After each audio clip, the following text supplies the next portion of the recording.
بسم اللہ الرحمن الرحیم۔ حضرت عائشہ رضی اللہ عنہا رسول اللہ صلی اللہ علیہ وسلم کا ارشاد بیان فرماتی ہیں، اعظم الناس حقا علی المرأة زوجها واعظم الناس حقا علی الرجل امہ۔ حق کے اعتبار سے سب لوگوں سے بڑھ کر عورت کے ذمے اس کے خاوند کا حق ہے، اور سب سے بڑھ کر مرد کے ذمے اس کی ماں کا حق ہے۔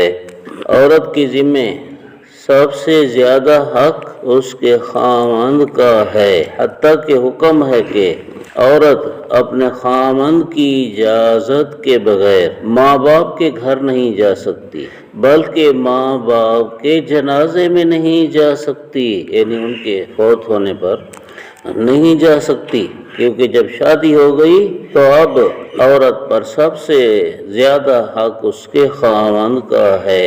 اور فرمایا، حتیٰ کہ حدیثوں میں بہت زیادہ تاکید آئی، رسول اللہ صلی اللہ علیہ وسلم نے فرمایا، اگر میں کسی کو کسی کے سجدے کا حکم دیتا تو عورت کو حکم دیتا کہ وہ اپنے خاوند کا سجدہ کرے، لیکن کسی کو کسی کے لیے سجدہ کرنے کی اجازت نہیں ہے، صرف اللہ کا سجدہ کرنے کا حکم ہے۔ اور فرمایا، مرد کے ذمے اس کی ماں کا سب سے زیادہ حق ہے، تو مرد خیال رکھے اپنی ماں کے حقوق کا، عورت خیال رکھے اپنے خاوند کے حقوق کا۔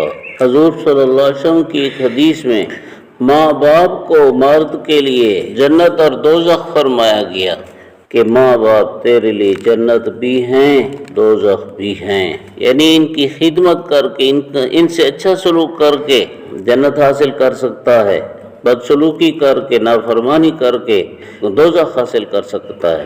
اور عورت کو حکم دیا گیا کہ خاوند تیرے لیے جنت ہے یا دوزخ ہے، یعنی خاوند کی خدمت کر کے، اچھا سلوک کر کے جنت حاصل کر سکتی ہے، بدسلوکی سے دوزخ حاصل کر سکتی ہے۔ ایک حدیث پاک میں رسول اللہ صلی اللہ علیہ وسلم کے ایک صحابی نے پوچھا، کس کے ساتھ اچھا سلوک کروں؟ آپ نے فرمایا ماں کے ساتھ۔ پھر پوچھا، پھر کس کے ساتھ؟ فرمایا ماں کے ساتھ۔ پھر کس کے ساتھ؟ فرمایا ماں کے ساتھ۔ پھر کس کے ساتھ؟ فرمایا باپ کے ساتھ۔ اللہ تعالیٰ نے ماں باپ کے ساتھ اچھے سلوک کو بیان فرمایا تو ماں کی 3 مشقتیں بیان فرمائی کہ ماں نے پیٹ میں اٹھایا، ماں نے جنا، ماں نے دودھ پلایا۔ یہ 3 کام باپ نہیں کر سکتا ہے۔ ماں نے مشقتیں زیادہ اٹھائیں باپ سے بھی، تو اس حدیث پاک میں فرمایا گیا، عورت خاوند کا خیال رکھے، مرد اپنی ماں کا خیال رکھے، عورت اپنے خاوند کو اپنے ماں باپ کے خلاف نہ اکسائے، اور مرد بیوی کے کہنے پر اپنے ماں باپ سے زیادتی نہ کرے۔ ہر ایک کو اپنے متعلقین اور اپنے بڑوں کا حق ادا کرنا لازمی ہے۔ اچھا، جب اس حدیث پاک میں فرمایا کہ عورت کے ذمہ سب سے بڑھ کر حق اس کے خاوند کا ہے، تو اسے پتہ چلا کتنے احمق اور جاہل اور بیوقوف اور ظالم لوگ ہیں وہ، جو اپنی بیٹی کی شادی ہو جانے کے بعد اس کو خاوند سے جدا کر کے اپنے گھر میں بٹھا دیتے ہیں، ماں باپ اپنے گھر میں بٹھا دیتے ہیں۔ اور کئی ساس ایسی ہوتی ہیں جو بہانے تلاش کرتی ہے کہ اپنی بیٹی کو اپنے گھر بٹھا دے، پھر شادی کیوں کی تھی؟ یہ بہت بڑی جہالت ہے، بہت بڑا ظلم ہے۔ اب ماں باپ کا حق عورت پر اتنا نہیں رہا جتنا خاوند کا حق ہو گیا ہے۔ اور ایسی ہی کئی عورتیں اپنے خاوندوں کو اپنے ماں باپ کے خلاف اکساتی ہیں، یہ بھی بڑی جاہل عورتیں ہیں۔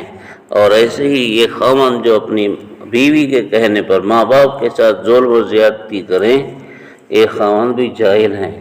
ایسا نہیں کرنا، بیوی کا کہنا مان کر ماں باپ سے زیادتی نہیں کرنی، اور عورت کے لیے ماں باپ کا کہنا مان کر خاوند کے حق میں زیادتی نہیں کرنی۔ الحمدللہ رب العالمین۔